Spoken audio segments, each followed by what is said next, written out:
All right, all right, all right. How are you all doing today? I can't wait to have this conversation. I am so excited today. I have Jimmy Dean on today, or not Jimmy Dean. That would be like sausage. You're Jimmy Dean, not Trust me, Jimmy. listen, no harm, no harm. I've gotten that before. It's okay. It's okay. Oh my gosh, and I don't even eat pork anymore. So that's so funny. Oh, I apologize because Oh the number man, one that's thing. hilarious. Oh, the number one thing that That's is a for good ice. is That's a good icebreaker, man. That's a good it. icebreaker. I love it. I love Yeah, it. it's like we're taught. Like I have a degree in communications, and one of the number one things that they always say is make sure the number one thing people want to hear is their name. And then I go and call you this other dude that I don't know when he was born and how he ever made all the stuff that he made, and so I think that's Oh just man. so fun. I am so excited today because it's not all the time that you get to talk to a fellow author or somebody who's done but when I look at, we've done a little over 220 Journey to Freedom episodes, and then I have one called Living Boldly with Purpose, which is another reason because your book talks about purpose, Love that. and so like the Living Boldly with Purpose is the overarching, and then I started the Journey to Freedom because I wanted to talk with Black men and to figure out, okay, what is it that is keeping us stuck or keeping us going, or what, just successful stories of Black men doing what it takes to win in this life. And so last year, I don't know, I was able to take 18 men down to Alabama for a civil rights tour to kind of start talking about, okay, here is our past, here's where we're going, and then now how do you fit into that? And then to have somebody else who then writes and talks about purpose and talks about this is just so exciting a show to have because I think there's so many things that we can at least talk about in the world. And if the audience, and the audience is everybody and anybody who's willing to listen, but if there is like young Black men who are saying, I don't know, I need to see somebody. Now, for me, I always say, well, it doesn't matter. To me, it doesn't matter. I didn't need to see anybody, but then what I found, like the reason I actually started Journey to Freedom is because I went to this seminar and it was really good. It was about trust. And it was in Minnesota, and there's 500 people in the room, and there's like 30 folks of color in the room. And I'm wondering, like, why are we not getting this information? If there's folks that have an issue with trust, it is our folks. It is our community. And so I go to this, and so I said, well, I don't care. But I just told you there was 30 of us that were in the room, right? That means that I'm counting. And so if I'm counting when I go into rooms, I guess it matters a little bit. And I've had that realization that I always count when I'm in these rooms. And it's, it's not that it matters or I'm not getting good information, but there is a part of me that says, this is my community. These are my folks. These are the people that I grew up with. These are the people that I see struggle.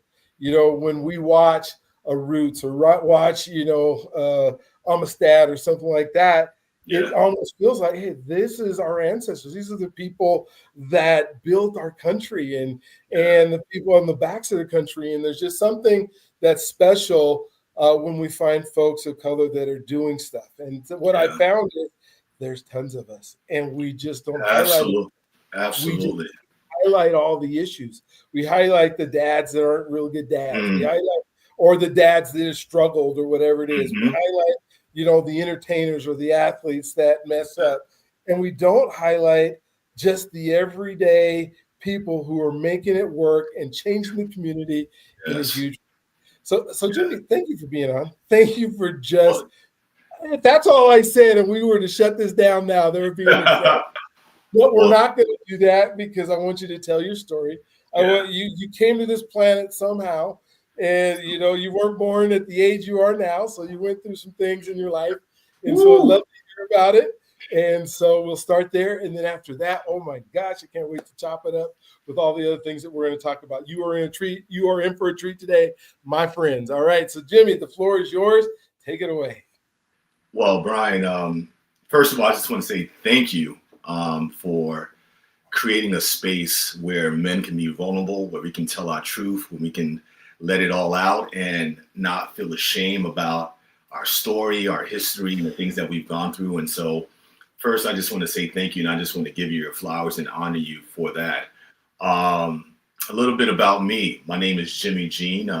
Born and raised in Brooklyn, New York.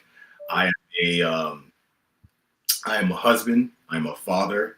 Was raised by a single mom in Brooklyn, and also too by some powerful and strong women in my life who helped me excel, who taught me the importance of resilience and service and giving back. And for me, my mission is to do the same for others. I think whenever your life, when you've been poured into so much, I think you feel a sense of responsibility to do that for others.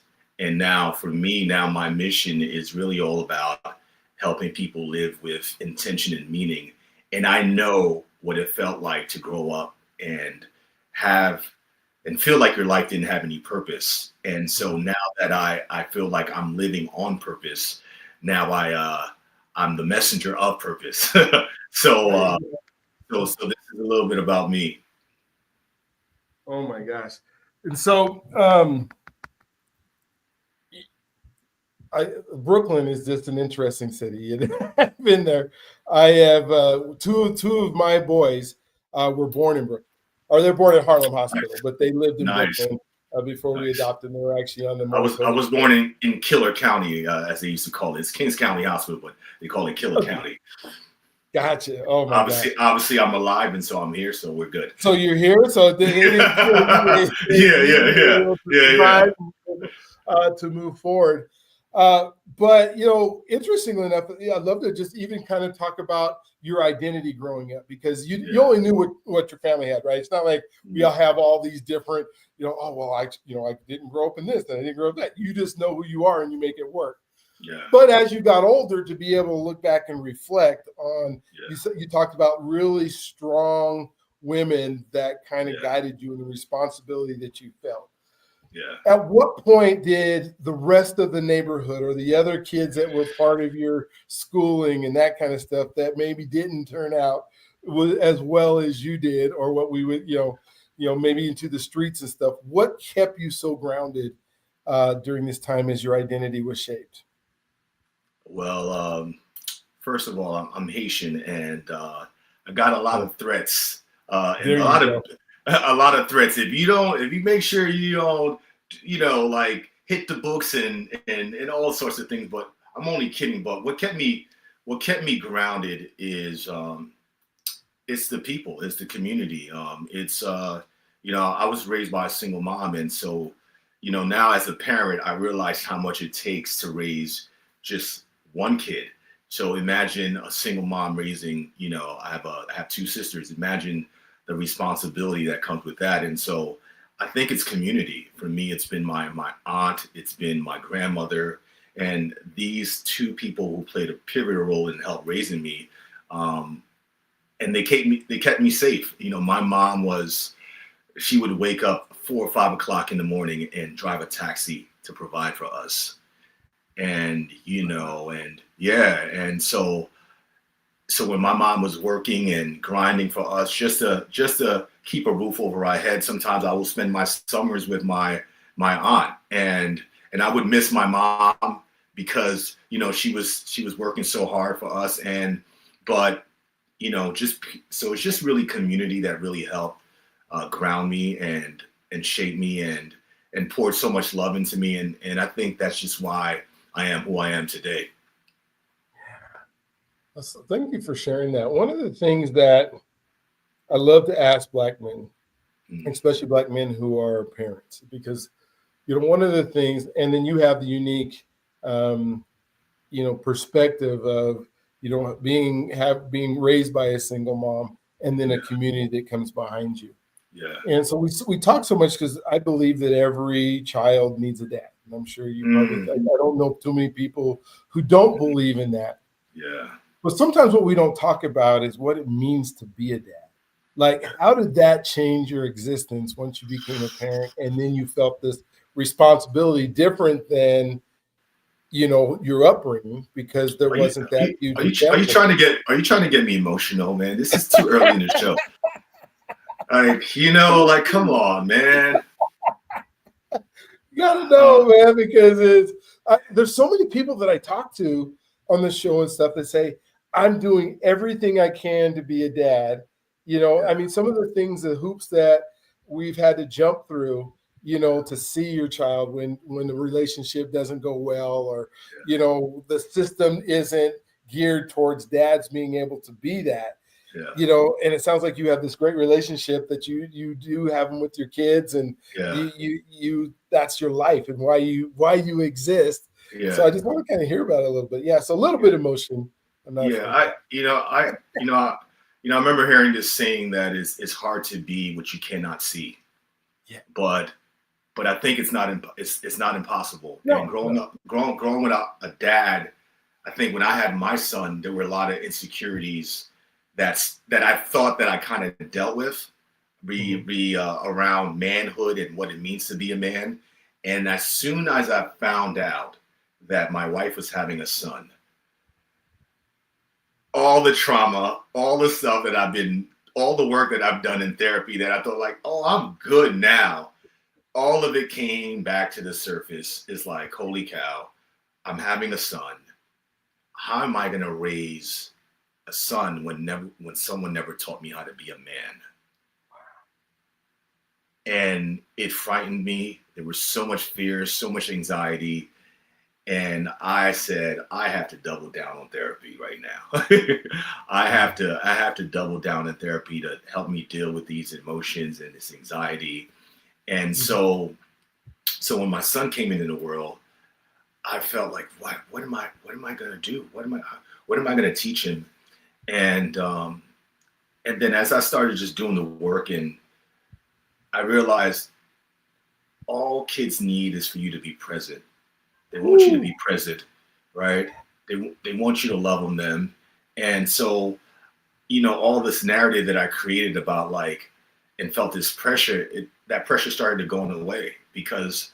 And one of the things that helped me, one day I took my nephew to the supermarket, and he said, Uncle Jimmy, can I pay for the I think I got him a toy or something, and he wanted my card, and so I gave him the card, and as he's paying, and we're just playing around, and we're just having so much fun, and it just really like the realization of what like parenthood and fatherhood really mean. It's just like being present, being just having fun with him, like not taking life too serious. And so um I think just that moment just with him and being present, it's just like that's it, because that's what I wanted as a kid. And so I get to change the narrative about what fatherhood. I get to redefine it. And so for me, what I define as fatherhood now is just right being present with my son, loving him, being silly. And the great thing about being a father now and not having is I get to simultaneously heal my inner child, that Mm. the little Jimmy that needed a hug, the little Jimmy that needed his father to be there, the little Jimmy that needed someone to say, I'm proud of you. Like, as I'm doing that with my son, playing with my son and being present with him, like, I feel like I'm getting everything that I didn't get as a child. And it's crazy. And, the other day that I just came back from uh, Tampa, speaking about my book, and my wife, she had a cake waiting for me, and the next morning, my son, he was so excited, and he was just saying, happy birthday, daddy. It wasn't my birthday. What he really was trying to say is congratulations, but Mhm. because he connected a birthday cake and balloons to like birthday, Yeah, but yeah. and just hearing him saying, daddy, congratulations, like I'm proud of you, and he's a 3-year-old, and I was like, that's it. That's all I need, man. That's all I Yeah. need. Oh my gosh, it is so neat and so cool. I was just, as you were talking, and I'm listening, and I'm reflecting back because my kids are grown now, and so Yeah. I'm thinking like the proudest days, or my happiest, joyous days were the days they were born, Mhm. and then the days that they graduated from high school. Like, woo, we got to here, we made it, through that process.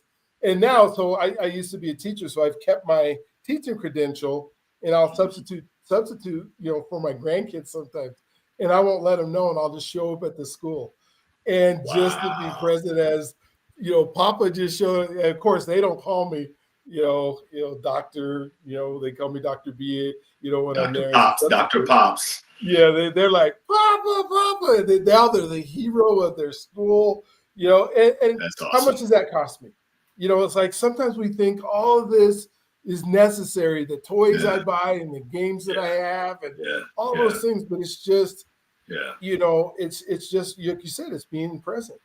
Being present. There's all that other stuff doesn't matter to them, Yeah, and we think it does. And we think that we have to sometimes buy some of that. yeah. But my identity has changed, over the years that, now that my oldest is 37. So, and he works for Wow. Pixar. So I'm like the proudest, dad in the world. My son works That's for, wow. you know, Bragging Pixar. And points.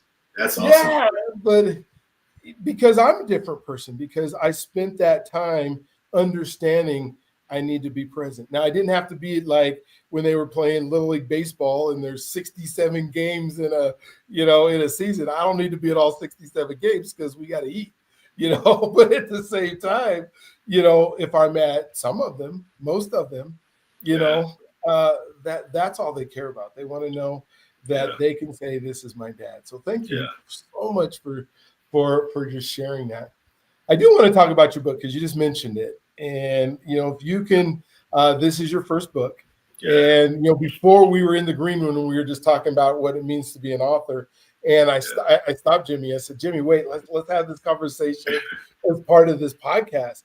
So maybe just take me through before we talk about the inside of the book.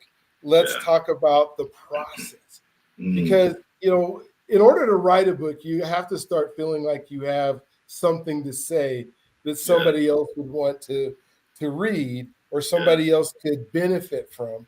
Because nobody just wants to write a book just that it doesn't help anybody. I guess there Mm, might be somebody, but I don't think you would sell too many copies if you don't think that it's going to absolutely. help somebody.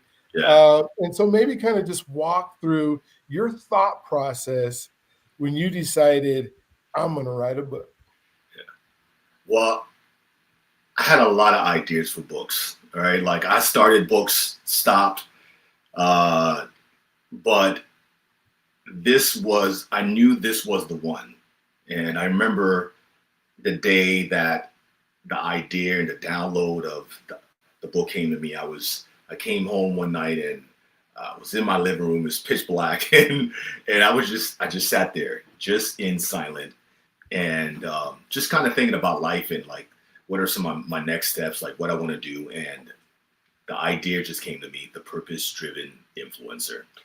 And I was like, oh wow, like this is it. This is the idea. This is the idea that I've been waiting for a long time. And I just remember praying and just like asking God, like I have a book in me and I have an idea, but I just don't want to write a book for the sake of writing a book. I want to write a book, number one, that's going to help me, and number two, that's going to help others. Um, there's a beautiful quote that says, if there's a book that you want to read but it hasn't been written yet, then you must be the one to write it. And I created what I wish existed in the world for me. For a very long time, I looked for a like a guide for influencers, but Mhm. like influencers like myself, who is a purpose-driven influencer, and it didn't exist. And so I created what I needed, and that's how the idea came about. Cool. So as you're thinking and you're saying, okay, I want to write this, and you say God kind of gave you, the steps. What do you think prepared you most, in your life's journey to be able to write this? I'm getting deep, aren't I? Man, man, man. I mean, where do I begin? Yeah. I think hardships often create ordinary people for extraordinary destinies, and Nice. and I think for me, it's been a culmination of all the things that I've gone through. It's the hardship. It's the rock bottom. It's being raised by a single mom. It's fatherlessness. It's not having strong male models growing up. Um, it's the lack of belief in myself at a certain points in my life. It's not having a healthy self-esteem, not feeling worthy, and I think when you mix all of those adversities, right? It's that saying that your mess becomes your message. Um, and Yeah. so I always believe there's no test, no testimony, and no mess, no message. And so when you mix everything, all of those things into the pot, I think this is what you get. This is what you get. Oh man, it's so good. I asked you this before the show, but this is where I stopped you, and I said, we were thinking about, how many books you might have in you, and it was a question that Yeah. was asked of me.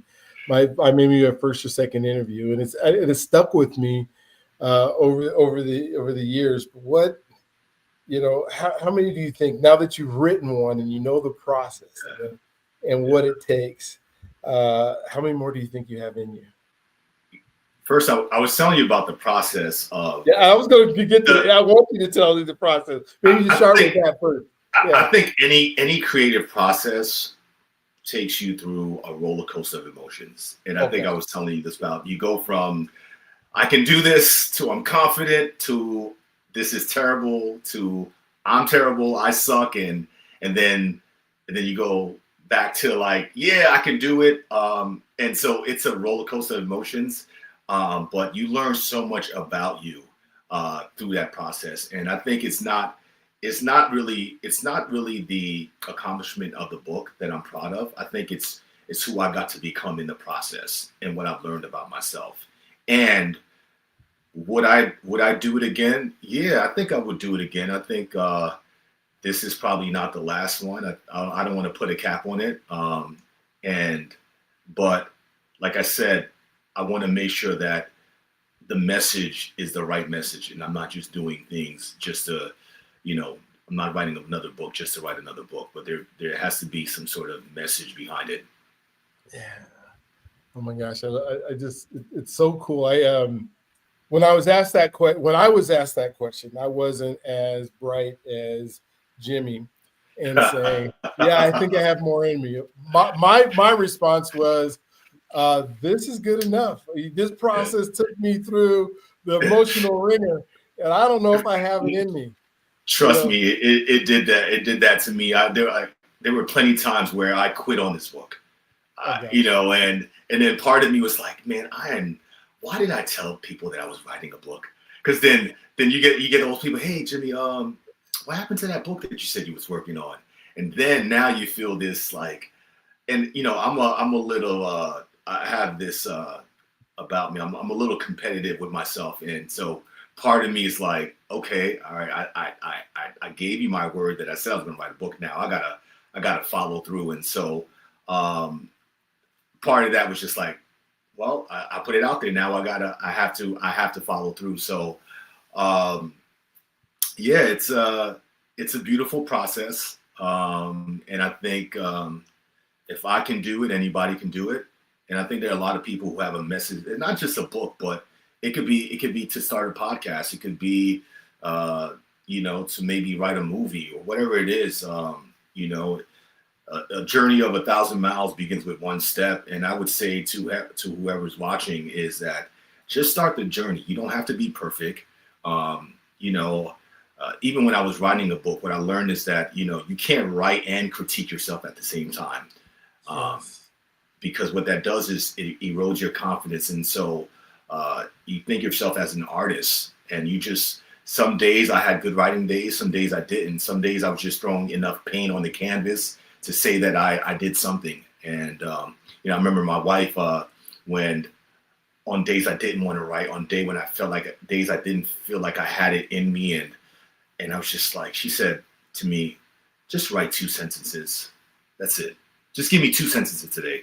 I'm not saying to write a paragraph. Just give me 2 sentences today. And as you know, you start writing, You know, it's like doing push-ups. If someone dares you to do 5 push-ups, you're not going to do 5 push-ups. You're probably going to end up doing 10, 20 push-ups, right? Because once you start, you just keep going. And once I started putting my fingertips on that laptop, you know, the words begin to flow. And then all of a sudden I had, you know, 3 paragraphs. And so whoever is in this creative process of making your art, just start, you know, every single day. It doesn't have to be a masterpiece. It could just be one thing that moves you forward to get to the end of that goal.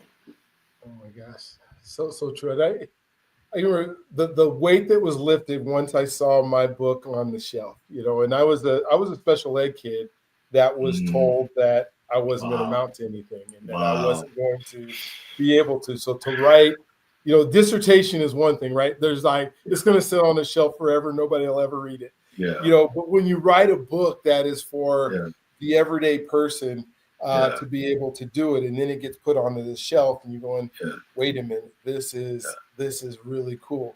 That weight was lifted off. And so now my writing process involved because the technology caught up with my brain, right? So now instead of me trying, you know, the person who got a D- in typing, and that was a gift, you know, back in the day to get the D-, I can now speak to my computer and I can talk. And I wrote my entire book talking to the computer, not having to do a keyboard, not able to do any of that. And so since my first one came out, I just finished book 4 a week ago. Congratulations, It's man. Wow. versus AI. Congrats. And then I have one coming out at the end of this month. And it's like, this. When I said I don't have another book in me, I didn't think I did, and now 3 books after that, they're just coming out and flowing. But it's because of ChatGPT and technology and stuff like that that can do what everybody else told me I wasn't capable of. And so for those of you, go ahead. Yeah. No, I was going to say I identify with you when you're talking about being a special ed kid and the struggles of school, and now look who you have become, right? And like I struggled in school as well too. You know, I was left back in the 3rd grade, and I ended up having to drop out of high school and managed to get my GED, managed to go to college, but I had a lot of struggles. I had a lot of struggles with school. At one point, I didn't think that I was smart, and because of that limiting belief, I think a lot of that held me back in my life, and also to held me back from pursuing a lot of my dreams. And so now, as we fast forward, I'm an author.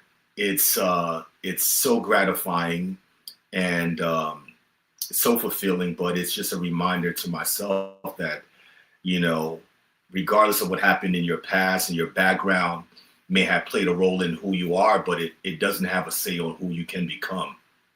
Oh my gosh. You were saying like the reason I started doing podcasts and making sure, and now that I coach and teach people how to do podcasts is for that exact reason, is because all the things that it gives you, you know, I don't know if you've ever heard this because you're on a podcast with it, but 8 out of 10 people who start a podcast never get to 10 episodes. Wow. And you go, wait a minute, there's all these things that podcasts can do. Whether everybody wants 100,000 listeners or, you know, the whole world watching and wants to be famous, but there's so many ancillary things that it can do. Like, I'll ask you this. What have you ever done in your life that you've been really good at, or just kind of good at, or just plain good at that you only did 10 times? Nothing. It ain't nothing you did. You only did 10 times. You know, you can't tie your shoe and be good at tying your shoe. Right. Right. And so why do people quit so quickly, expecting these results to happen and not real? Because there's a guy named Myron Golden always talks about all work works. And it might not be working for you, but it's working on you. Yeah. And so to do what you did and write a book, that whole process worked on you. Yeah. Now it's going to start working for you because it's going to be published and you're going to make some money and it's going to sell and all those wonderful things. But think about all the things that it worked on you to become the person that you are right now as a result of writing it. All the Yeah. stops, all the starts, all the non-belief, all the belief, all the things that you get to the finish. Well, imagine that for all these folks that we're talking to today in their lives that are believing they're not enough or believing that they can't. You know, could you be, if you only had 10 days with your kid, would you be a good dad? Absolutely No, not. it's the No, repetitive. absolutely not. Yeah, and this is what I talk about also in the book, is that the process of becoming a purpose-driven influencer. Yes. We live in a microwave society where the day that you open up an account, an Instagram account or social media account, and you give yourself the title influencer, it immediately means that you're supposed to have 1 million followers and 1 million subscribers, right? But influence is something that is it's earned over time. It's something that you build, and we can't fast track our destiny.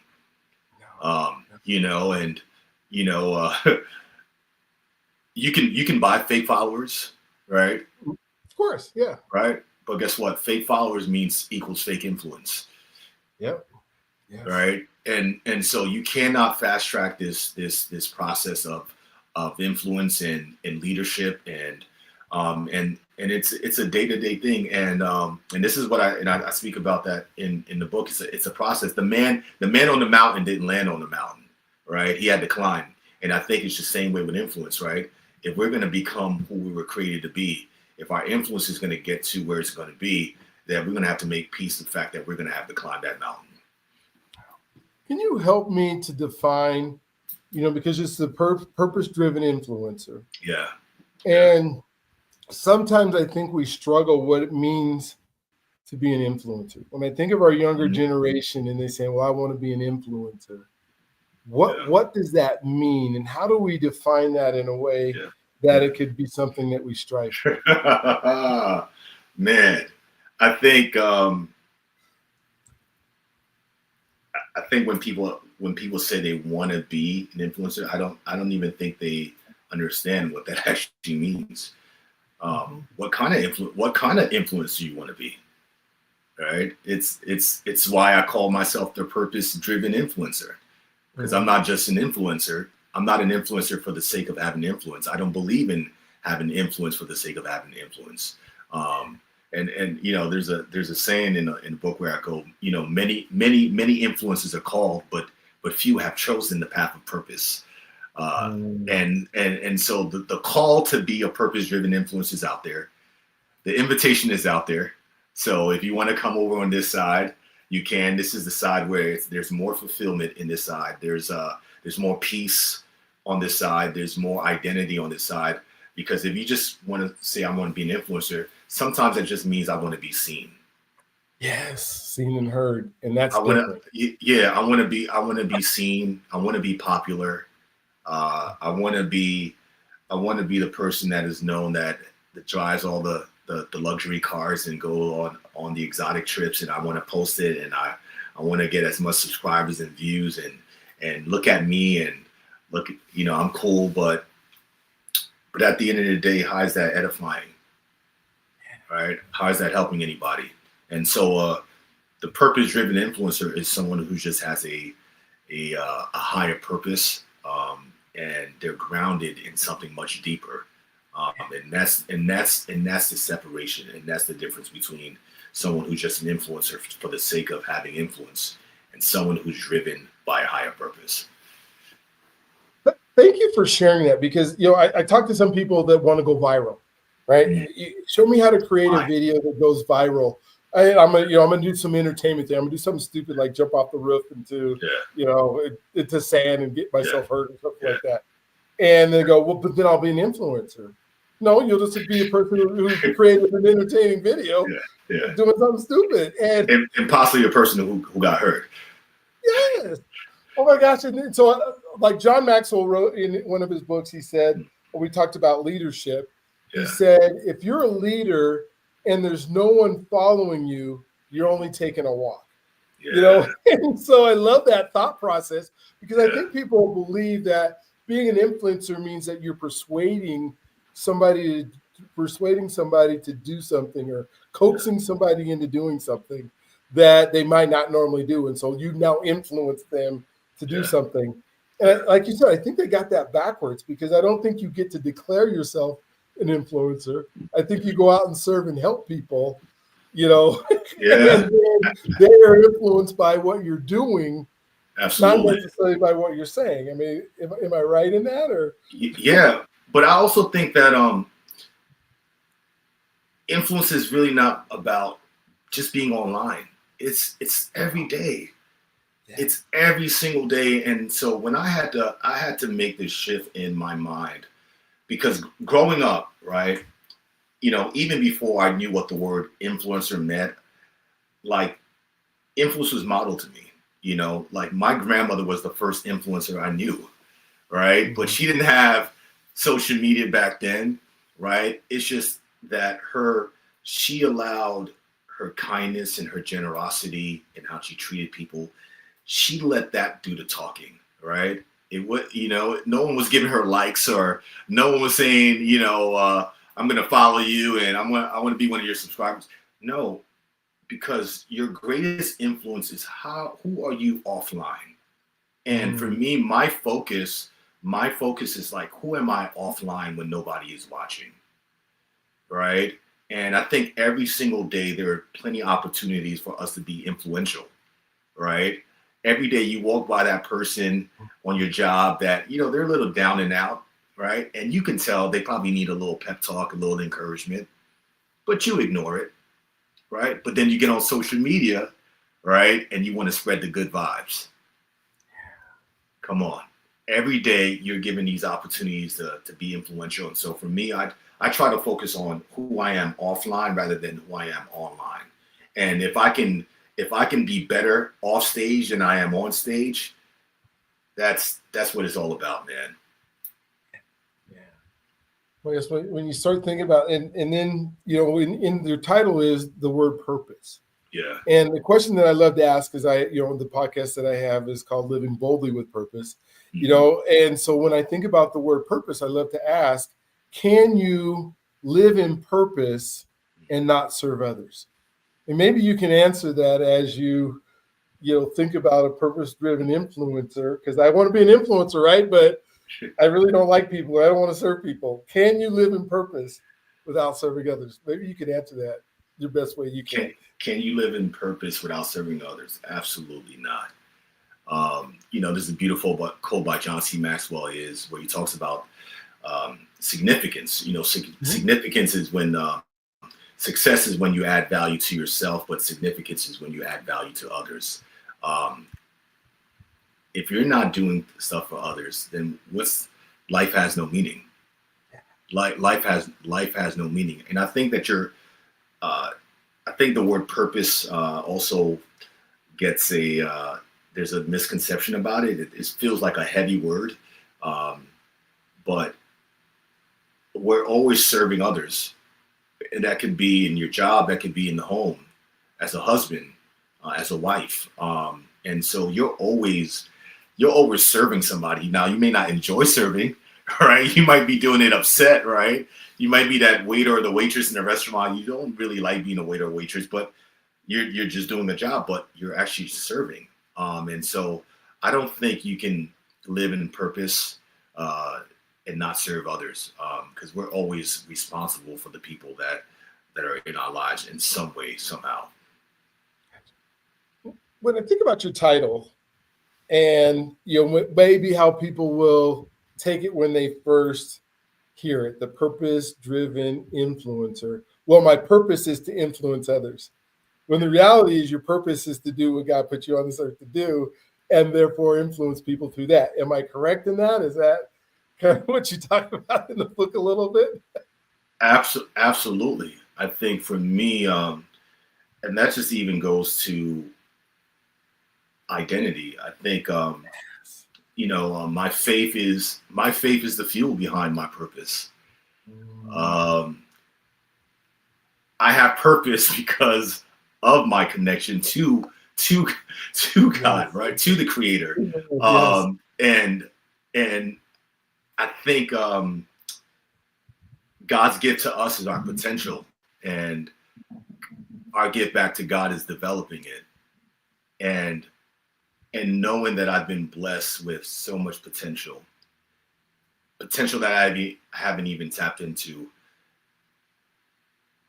There's always going to be that thing that speaks to you, that tells you that you were created for more.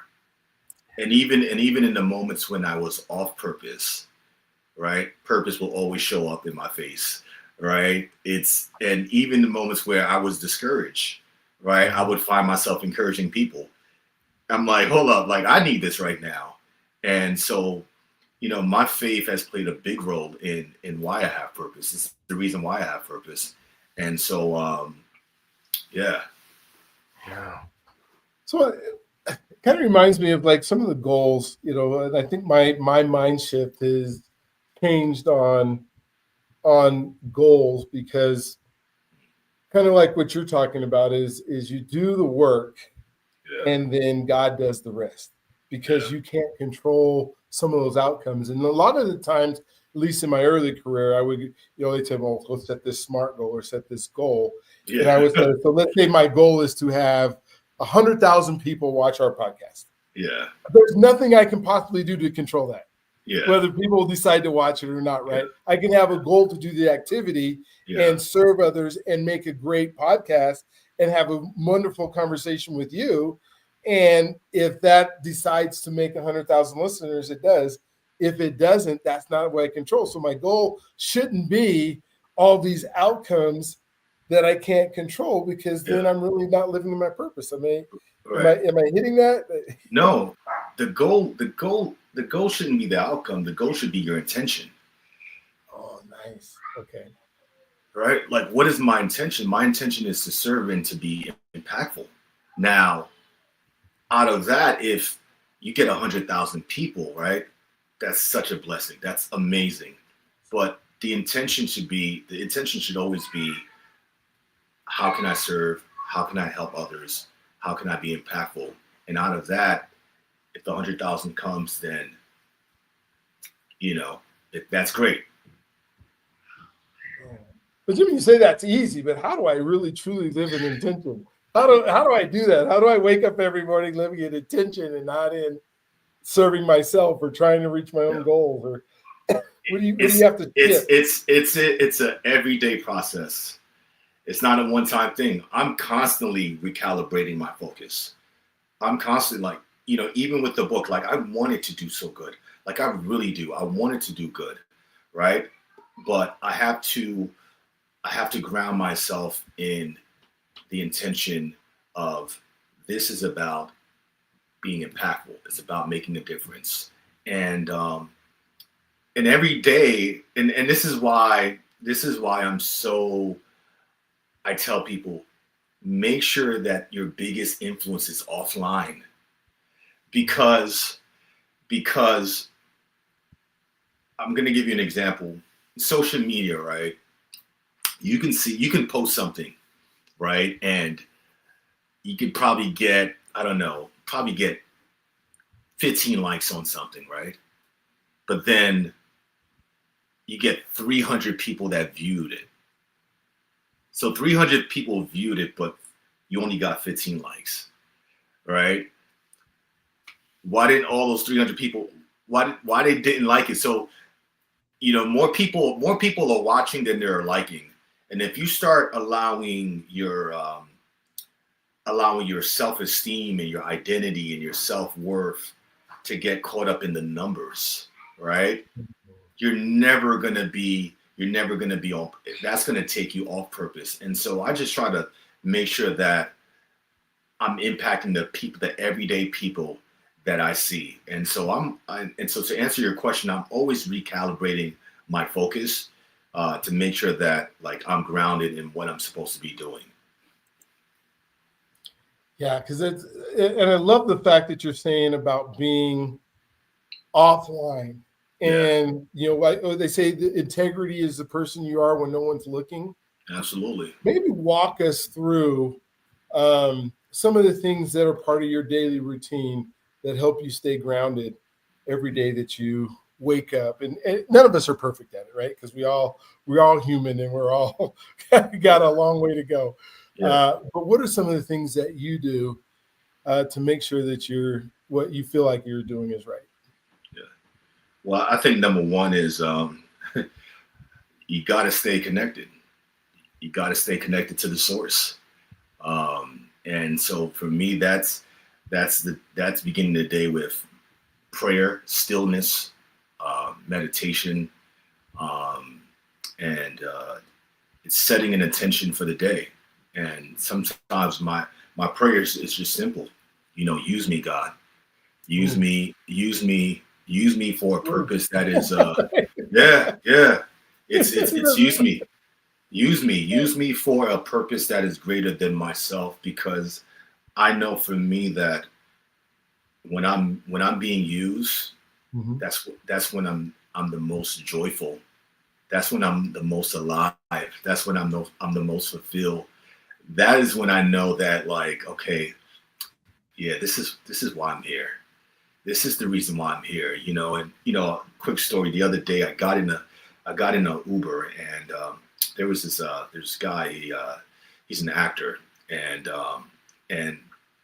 we connected and we followed each other on Instagram. And he was telling me, that he's getting married and he's engaged. And I'm like, man, you should do it. This is gonna be the best decision of your life. And I haven't seen him in a long time because we just connected on Instagram. But I called the Uber not too long ago, and he picks me up. He picks me up again. Yeah, the same guy. Awesome dude. His name is Jason, by the way. And as we're talking and we're talking about his story, but there's something that just felt inside of me to encourage him. And I told him, I said, hey, Jason, I don't know, man, but there's something just telling me that I just want you to, man, to keep going.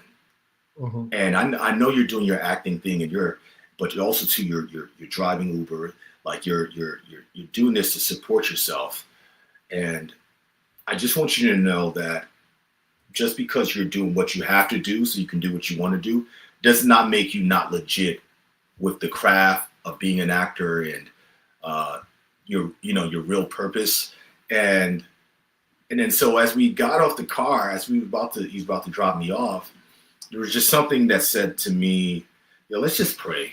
And so, hey man, so I just prayed with him, and it was just such a powerful moment. We're both crying in the car, and then he looked at me, turned around, and he said, you have no idea how much I needed that. Mm. You have no idea how much I needed that and how impactful that was for me. And we exchanged numbers, and now we're connected. But and as I got out the car, I was like, that's what being a purpose-driven influencer is all about. That's it. That is purpose. And no one saw that, right? There's no likes, there's no comments, there's no fanfare, right? There's no, that is purpose. And that felt so good to be used and to be a vessel, to be used like that, and to just meet someone where they are and to be able to be a vessel and to give them what they needed. And so that's it. That's it right there. And that was my prayer, before I left the house. The prayer and the intention was like, use me today. Like use me. Right. And so then get in the Uber, and then you have this experience. You're like, that's it. That's it. And I love that because, you don't have to be an author. You don't have to be a podcaster. You don't have to be an influencer. You don't. To just say, use me. Yeah, you don't. Right. You don't, and then be used, right? I mean, it's yeah, for sure. It could be in your marriage. It could be single. It could be literally anything. And that's the message that I'm trying to get across, is that you don't need a big platform to have a big purpose. All you need is a big heart. That's it. That's all that's required. I want to jump back a little bit, and this will probably be, I'm going to give you an opportunity to kind of talk about what we didn't talk about. But I'll jump back into your story, and you talked about when I think about health and I think about what does it take to be healthy, because one of the things it's hard to, I'm not saying you can't be used by God, Mm, but if yeah, you're not doing well and you're struggling to get up, you're struggling to do stuff, it yeah, seems to be a little bit harder. And you yeah, talked about, as Black men, we very rarely will go to the doctor, even for high blood pressure, let yeah, alone from something called therapy. Like I yeah. don't need it. I go to the barbershop for therapy. Kind of maybe talk about what that has done to help you to be able to be used. Well, you can't do well if you don't feel well, There you right? go. There you go. So I think just health is very important. It's vital to your purpose.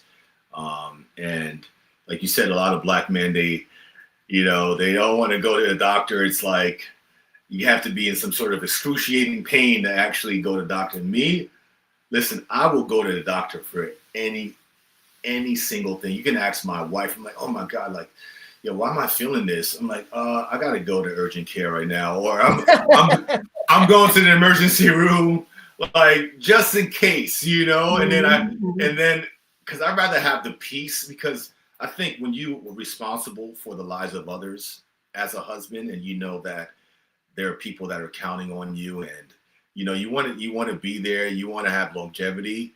So health is part of my purpose. It's not, I see it as part of my purpose. I don't see it separate from my purpose. Wow, thank you. Thank you for sharing that, because so many of us are just, hey, I'm not going to go. I don't Well, need well, I'm a well, I'm going. I'm going. yeah, I love it. Yeah. Well, thank you for all you shared with me. I've been really selfish in asking all the questions I wanted to know. Is there anything that you want to make sure that we talked about today, whether it's your book or other things that you're doing or websites or whatever, that you would like to share with folks that we didn't get to?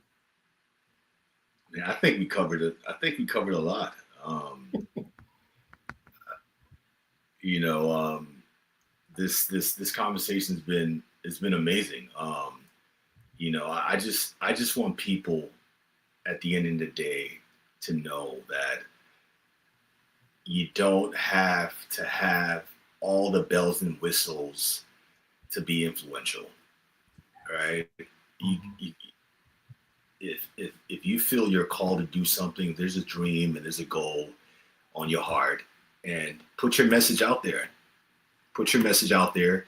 Um, you're probably not going to get a lot of people clapping for you. That's okay. Do it anyway. I remember when I first opened up a social media account on Instagram, and I had no followers, and it was just my wife, uh, and she was liking everything and commenting on everything and just celebrating, and it was just one follower, man. And but the journey begins with one. Yeah. It begins with one, and if you just have one, and then one becomes two, and then it becomes three, and I want you to show up for those people just as if you were showing up for a million. Um, and Love it. so and that's what being a purpose driven influencer is all about. That's what it's all about, man. Oh, that's so good. I remember getting started, and I would like put something up, and I go ask my wife, "Did you see it?" At Yeah. least your wife looked at it and liked it. She's like, "No." Yeah. I'm like, "But you on social media all day. I'll get Yeah. to it." Like a year later, she's finally starting to like something. And I'm like, "Oh my gosh."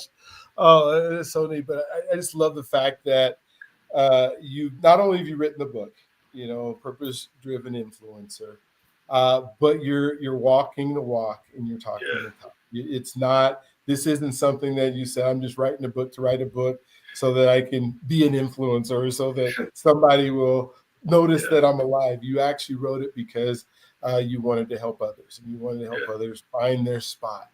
Yeah. And so I so appreciate you. And I hope I've started a community. It'll launch probably, if I don't know when you're watching this, so it might have already launched by the time that it's done. But it's called Becoming the Person Universe, and it's going to be Mm, for folks.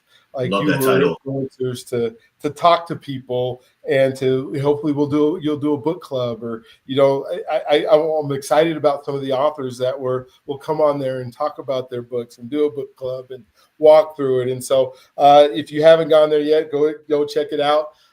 If you are for the first time and this is the first episode that you've ever watched, I would love for you to hit subscribe and hit the notification button and all those things that just show that you want to be part of. We have over 200 episodes now of the Journey to Freedom podcast, and there are so many cool episodes from people that were in prison longer than they were supposed to be. Like I had a gentleman who was in jail when the crime was committed, and he still spent 19 years in prison.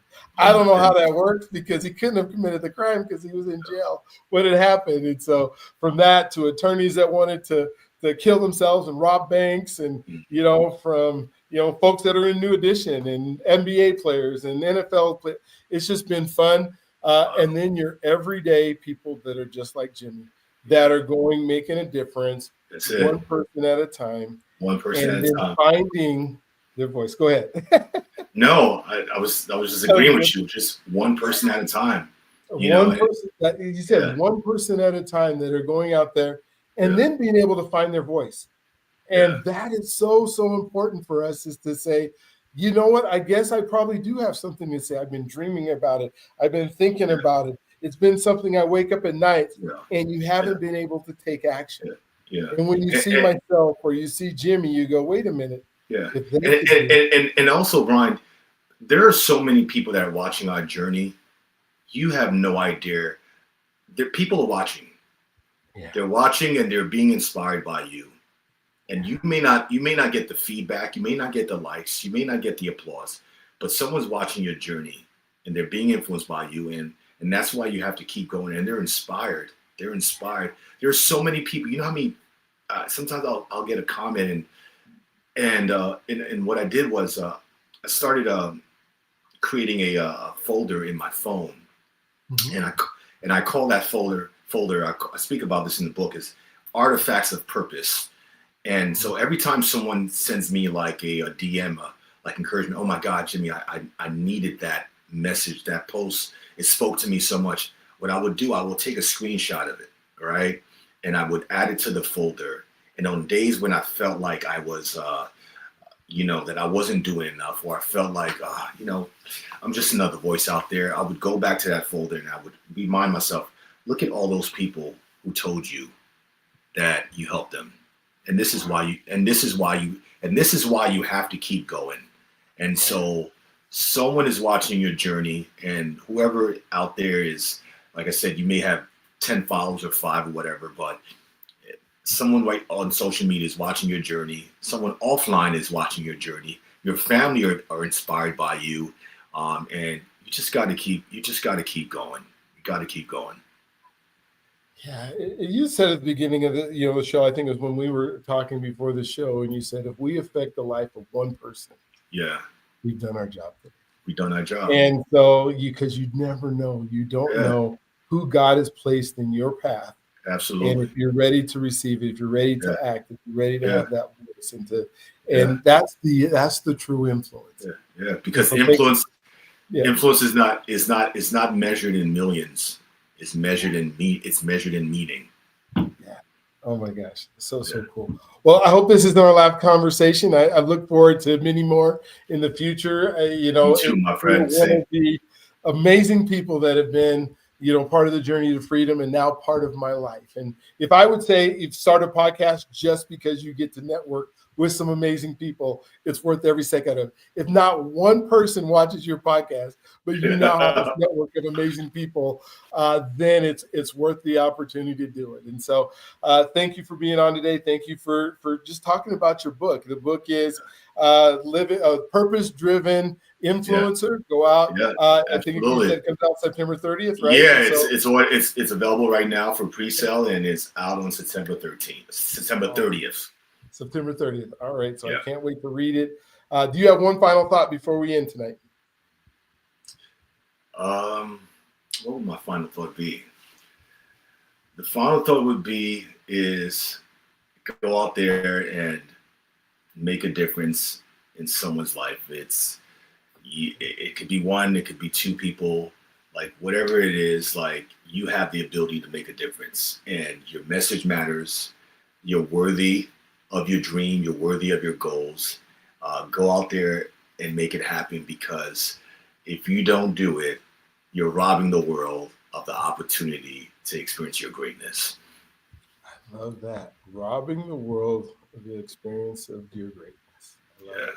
All right, you guys have a wonderful day. Don't forget your God's greatest gift. He loves you if you allow him to. And we'll look forward to talking to you on the next one. Talk to you soon.